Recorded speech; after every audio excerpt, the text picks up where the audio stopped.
Salut les amis, très heureux de vous retrouver aujourd'hui sur Essai Libre. Je suis à bord de la Skoda Kodiaq 1,4 litre TSI, 150 chevaux. C'est une boîte manuelle à 6 vitesses, 4x4 s'il vous plaît. Vous étiez nombreux à demander l'essai de ce Kodiaq. Skoda France a décidé de faire confiance à Essai Libre. Et donc aujourd'hui, voilà, on va faire l'essai ensemble les amis. Petit changement par rapport à d'habitude, je m'en vais là retrouver un abonné avec qui on va dérouler cet essai. Voilà, je ne serai pas seul aujourd'hui, je serai avec un abonné et son avis éclairé en tant que conducteur de tous les jours, un peu comme moi d'ailleurs. Allez, on va le retrouver tout de suite, on y va.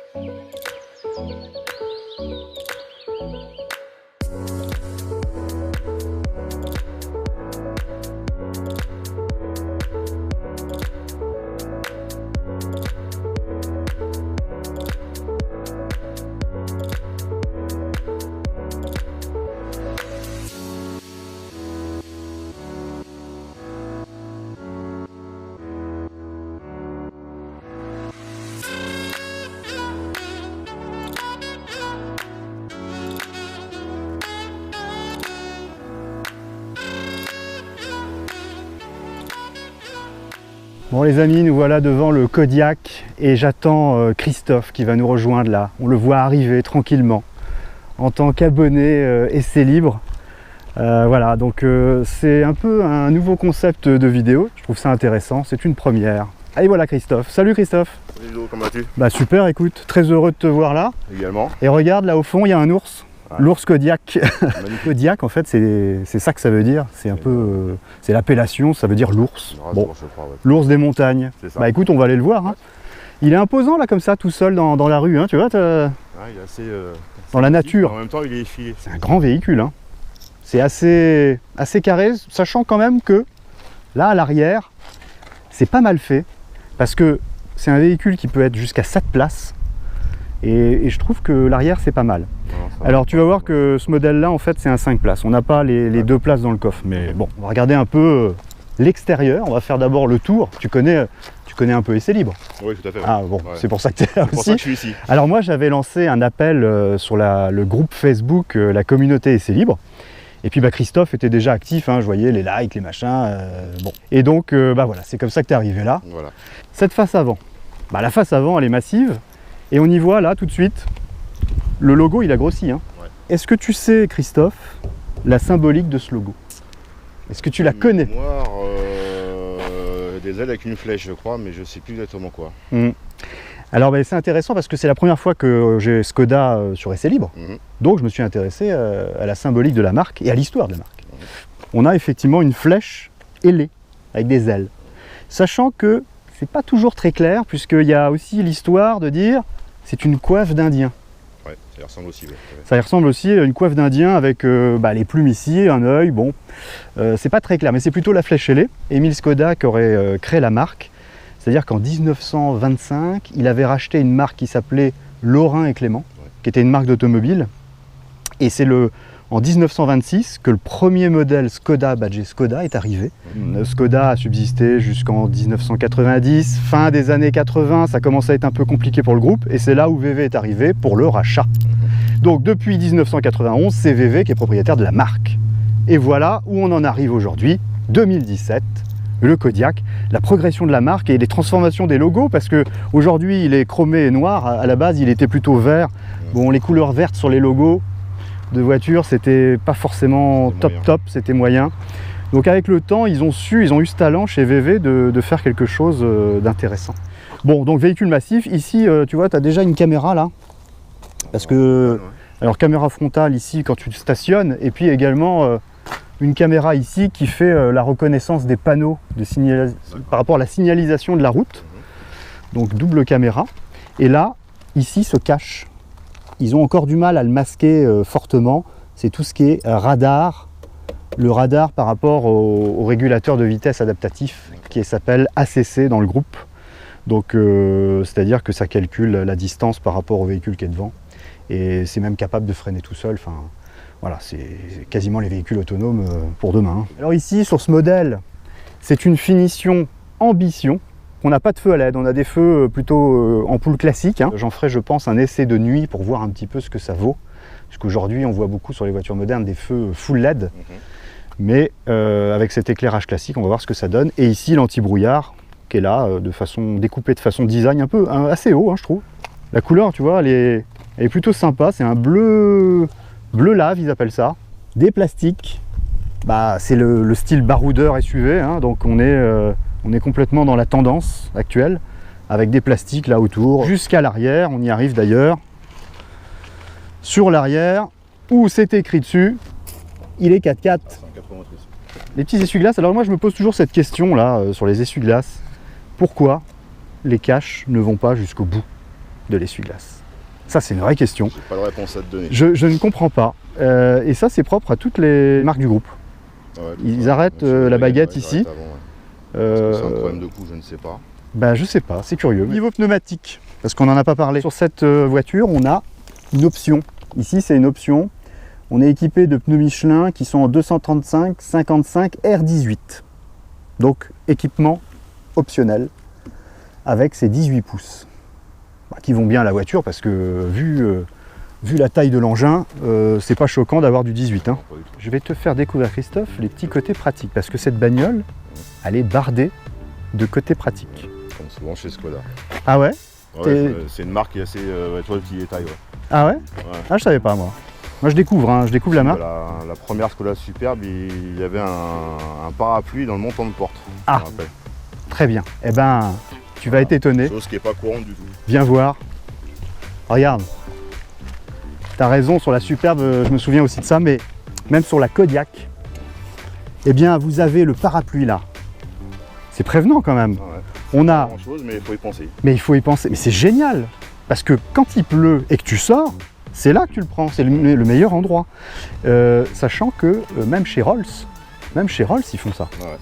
Le parapluie. Et sachant que il n'y a pas que côté passager. Hein. Il y a des deux côtés. Ah, ça, je ne savais pas. Voilà. Donc, on va les voir. Regarde. Là, c'est génial. Pas de raison que le côté conducteur, lui, se mouille la tête. Regarde ça. Et voilà. N'est-ce pas? C'est pas beau, ça? Bon, voilà. Mais c'est pas la seule chose à l'ouverture des portes. Non. Voilà. C'est ce que j'attendais, c'est ce qui m'avait surpris. Ah, ça, regarde Joint, cette mécanique. Ça, c'est quand même exceptionnel. C'est génial parce que les coups de poussière... Franchement, c'est pas quelque chose d'électronique ou de technologique. Hein. En fonction de l'angle de l'ouverture, paf, le mécanisme sort de son logement. C'est quand même, je trouve ça absolument génial. Hein. Je vous montre vue de l'intérieur. Regardez comment ça se passe en fonction de l'angle. Hop, le truc rentre.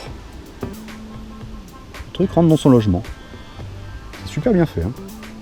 Et donc, ça veut dire qu'on peut ouvrir ses portes, taper un mur. Ça n'est pas grave. C'est la baguette qui morfle. Et ça, c'est sur les 4 portes, les amis. On l'a également ici, sur les portes à l'arrière. On abîme souvent les bords de porte. Des bords des trucs qui sont moches quand on les met. Ah, mais c'est même plus que moche. Voilà. Voilà. C'est juste trop laid. Donc, ça ne se voit pas. On vient de voir les parapluies, les protections à l'ouverture des portes. Il y a d'autres trucs. Autre chose. Qu'est-ce qu'ils nous ont mis, nos amis de chez Skoda? Une raclette. Une raclette pour le givre et le verglas. C'est quand même très fort. C'est vrai qu'on ne sait jamais où le ranger, ce truc. Bon, tu peux le mettre dans la boîte à gants là, mais là, c'est à l'extérieur directement. Voilà, ça tu accèdes directement. C'est super bien pensé. Pour les côtés pratiques, on va continuer au niveau du coffre. Tu vas assister. Alors, j'enlève ceci. Ch'touk. Ici, il suffit d'appuyer dessus, ça s'en va. Et là, bon, ça je pense que c'est optionnel, hein. C'est un tapis, ça c'est pas mal, hein. C'est les tapis qui permettent une étanchéité, c'est-à-dire que s'il y a du liquide qui coule, bah, ça va. T'as pas ton coffre qui est... T'as pas ton coffre qui est salopé. Il est double face en plus, tu vois, il y a une moquette là. Ouais, côté moquette et côté transport. Voilà. Ici, on a une roue galette. Bon, c'est mieux qu'un kit de gonflage quand même. Ouais, c'est quand même beaucoup mieux. Ça permet de rouler un peu plus quand même. Bon, il y a un filet de coffre qui est là, qui n'est pas installé. Ça, c'est extraordinaire. Je pense que ça va marcher là. Ici, j'ai un petit bouton. Et attention aux yeux. Qu'est-ce qui sort? L'attache remorque, s'il vous plaît. Et voilà. terminé. Ça, ah, mais c'est génial. C'est toujours disgracieux, et puis c'est chiant à monter quand tu le laisses, tout ça, c'est pas forcément autorisé. Alors que là, tu l'as à disposition si tu veux remorquer quelque chose, et puis bien camouflé hein, pour le coup.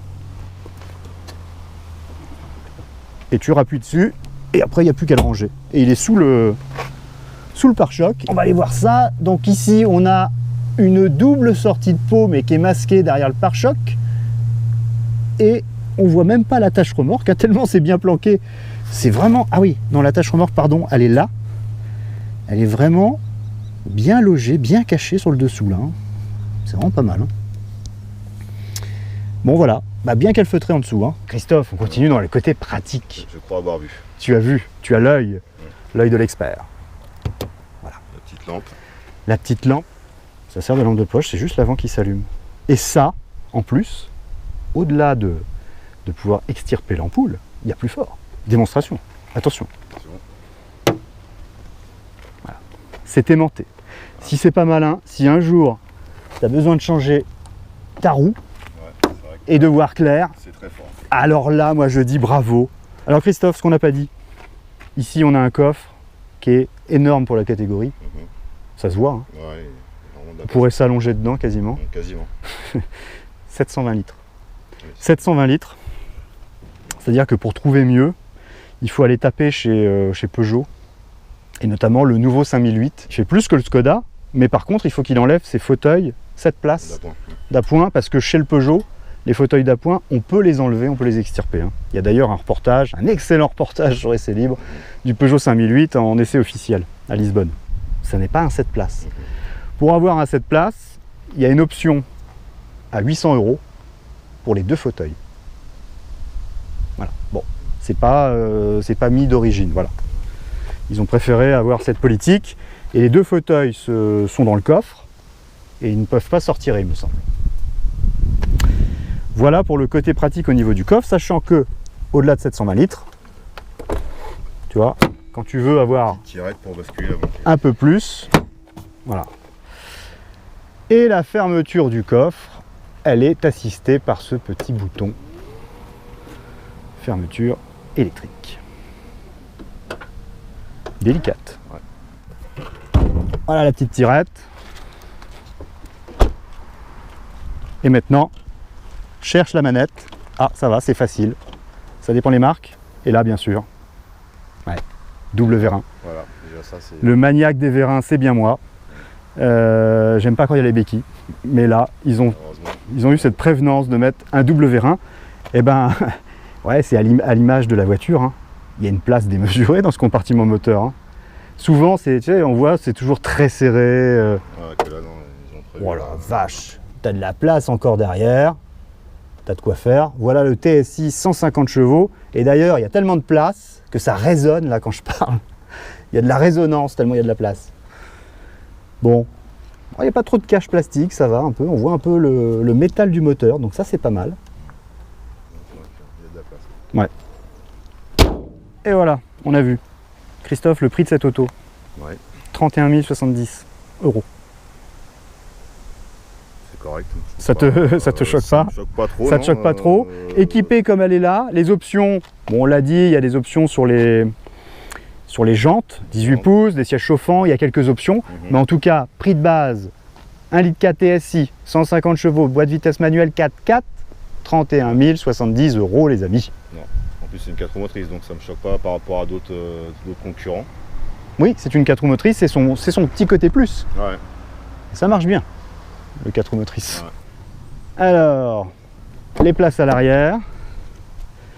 Voilà. Franchement, à l'œil comme ça, ça paraît complètement incongru cette place. C'est énorme, on dirait une limousine. On s'installe, Christophe?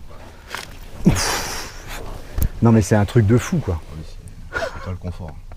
C'est un truc de malade les amis. Devant moi, il y a un gaillard d'1,88 m. Parce que c'est moi qui conduis. Regardez ce qu'il me reste encore derrière. 2 fois 1,88 m. Combien tu mesures? 1,87 m, je suis juste un tout petit peu. Le petit centimètre de moi. Mais on se rend bien compte. Et là, le passager, il n'est pas autorculé, mais c'est énorme. Non, mais bon, c'est... C'est bluffant dans la catégorie. La stabilité est vraiment bien. Il n'y a pas longtemps, on avait essayé ensemble l'Arteon, c'était déjà bluffant. Mais alors le Kodiak, et puis alors, Garde au toit est bonne. au toit, tu Ouais, peux y c'est aller. bon. Hein. Tu peux avoir un chapeau haute forme, quasiment. Voilà, quasiment. Sur cette finition ambition, c'est une option, mais c'est très prévenant, je trouve. Les stores. Ah, les stores, c'est pas mal ça, pour les enfants. Soit tu teintes les vitres, soit tu mets les stores. Mais il y a des trucs à faire, parce que c'est désagréable quand tu fais beaucoup de route. Donc la place, on la sent partout. Hein, quand on se retourne, c'est là qu'on sent qu'il peut y avoir cette place sans problème, hein, pour les deux passagers à l'arrière. Et là, comme c'est Pullman, on a l'accoudoir ici, avec un repose-gobelet. On a nos petites ventilations. Mais vraiment, on peut voyager sereinement dans ce Kodiak à l'arrière. Il y a une tirette qui permet de pouvoir régler, tu vois, différentes positions. Là, il est assez droit, mais je peux également... Voilà. Et là, je suis quasiment en position couchette. Tu vois, il est plus reculé sur le dossier à l'arrière. Donc là, voilà. Là, pour dormir, c'est top parce que ça cale. Les enfants, tu sais, ils ont toujours la tête qui part dans tous les sens. Mais là, tu es bien plus calé. C'est absolument génial. Et dernière chose, la banquette, elle est coulissante. Moi, je coulisse vers l'avant et toi, tu restes à l'arrière, tu vois. Ok. Alors, on va regarder les places à l'avant maintenant. Bon, bah, à l'avant, bah, écoute, t'as pas l'air serré, hein. Non, vraiment bien installé. Bien installé, y a rien à dire. Moi, ce que j'apprécie énormément, c'est par rapport à la place. Et regarde, souvent sur les voitures, des fois, tu peux te gêner avec la colonne de direction. Ici, il n'y a aucun problème, elle est très haute. Alors, on conduit un SUV baroudeur, effectivement. Mais c'est vraiment appréciable d'avoir toute cette place et de se sentir à l'aise. On se sent vraiment avec de l'espace. Alors la planche de bord, t'en penses quoi toi? Moi je la trouve pas mal et puis en plus j'aime bien l'effet qu'ils ont mis dans la... C'est une de boîte à gants ça si je me Alors, trompe tu parles de la déco là, la déco, au niveau de la déco, ouais. Ça moi j'aime beaucoup aussi. C'est du plastoc hein, je pense. pas. Ouais mais je trouve que c'est... Mais c'est super, ça rend bien. Ça fait bien fini. Tu vois la planche de bord, elle est assez droite, comme ça, avec un petit dessin là, mais bon, c'est propre, c'est tout en ligne. Les aérateurs sont comme ça, verticaux, ça change un peu. Ici, il y a une petite arche. Voilà. Alors, tu as ça, petits accoudoirs, c'est bien pensé. Des rangements, encore Skoda. Si tu veux du rangement plat, bah, tu mets ton rangement plat. Il y a des petits trucs pour les portes-gobelets. Enfin, tu vois, c'est une modularité tout à fait sympa. Alors la finition, parce que il y a des maniaques chez les passionnés, du plastique moussé. Voilà. Il faut que ça mousse. Dessus, ouais. On aime quand ça mousse. Donc là, ça mousse sur le haut comme d'habitude. Ça mousse au milieu, jusqu'ici, et après ça mousse plus. Voilà. Bon, c'est du plastique dur. Après, voilà, on voit les rayures. Hein, tu vois, on voit, ça peut être soumis aux rayures parce qu'il est un peu plus dur. Mais pour autant, globalement, non. Ce que j'apprécie moi, c'est quand le grain est le même entre le plastique moussé et le plastique dur. On n'a pas une différence de matière. Ouais, pas... Visuellement, ça ne tranche pas, ça ne choque pas. Donc, c'est du bon boulot quand même. Et là, ah bah là, l'arche, elle est moussée aussi. Ouais, aussi. L'arche est moussée. Bon. Et puis, il y a un peu de laqué. Enfin, franchement, ouais, c'est pas mal. Hein. C'est bien fini. Décompteur, bah, c'est lisible, hein, en fait. Il n'y a pas à dire. Vous avez le contour, température d'eau. Au centre, un petit écran de fonction, je vais vous montrer après. Les kilomètres-heure et l'essence. Et un écran, une tablette tactile, très simple, qu'on retrouve toujours chez Volkswagen avec les menus sur les côtés d'accès direct. Hein. Tu n'as pas besoin de circuler dans la tablette, hein, donc la radio, on y est. Tout ce qui est médias, si tu veux mettre des photos avec une carte SD, le téléphone. Ah, et là, ça doit être les commandes par la voix, si tu veux, commande vocale. Les GPS, les applications SmartLink, tous les réglages de la voiture, l'ordinateur de bord hein, avec ses consommations. Là, ce qu'on voit, c'est pas très beau. C'est pas très beau. C'est une consommation d'essai parce que normalement, ce véhicule consomme 6,9 litres. Mixte. Conso mixte. Bon, il y a un tas de choses hein, dans ces menus d'ordinateur de bord. Et puis là, le menu classique qu'on fait dérouler avec la tablette, c'est très joli. Et puis on s'amuse, on peut s'amuser des heures comme ça. Non, c'est vrai que c'est fluide. C'est fluide. Bon, Alors au milieu ici, vous avez, comme je vous disais, le petit écran. Il est modulable ici. On appuie sur cette petite touche sur le côté. Et une fois qu'on a appuyé, on peut descendre et afficher ce qu'on a envie. Soit plutôt la navigation. Alors, navigation. Toutes les aides à la conduite avec détecteur d'angle mort, front assist. Enfin voilà, il y a un tas de choses. L'ACC, le régulateur limiteur de vitesse adaptatif. Les données en condition, avec les durées de trajet, on trouve tous les éléments classiques, l'autonomie et la consommation qui est à 10 litres 2, c'est vraiment pas beau. Hein, on sent qu'il y a une consommation d'essai qui est pas le reflet de la vie réelle, encore une fois. Hein. Même la température d'huile, dis donc, au degré près. C'est beau. Voilà, puis derrière vous avez les petites commandes là pour déclencher le régulateur limiteur de vitesse. Et puis classique, tout ce qui est essuie-glace. Des commandes au volant, comme d'hab, sur le volume, les réglages des menus. Et l'éclairage, ça se passe par ici. Hein. On a, comme souvent dans le groupe, pour allumer les feux, c'est cette petite molette sur le côté. Donc voilà, dans cet intérieur Kodiaq, plutôt bien fini, qui fait le job pour moi. Moi aussi. Hein, tu es d'accord avec moi là-dessus? D'accord avec toi. Ouais. L'arrière, on tamponne, hein, c'est top pour les enfants. Et là, ça fait le boulot correctement, c'est propre. C'est bien. On va aller voir ce que ça donne sur la route, hein, effectivement, mais là, je pense qu'on a fait le tour. Bon, dites-nous déjà dans ce premier épisode, parce que tu connais le concept Essai Libre, hein, c'est 2 épisodes. Un où on fait le tour dehors et on regarde dedans. Et puis le deuxième, on va aller faire un tour sur la route. Donc dites-nous dans ce premier épisode si vous l'avez aimé. Si vous l'avez aimé, vous mettez un petit pouce bleu dans ce sens-là, c'est pas mal. Vous commentez, vous dites ce que vous voulez, si vous avez déjà la voiture, si vous avez envie de l'acheter. Et puis, on se retrouve très vite dans l'épisode 2 pour un essai sur la route avec Christophe, abonné et conducteur de tous les jours. Voilà. Très bien. À bientôt les amis. Ciao. On parle beaucoup du 0 à 100, mais on parle peu du 100 à 0. Donc ce qu'on va faire, on va essayer ça. Hein. Première avec Christophe. 3, 2, 1.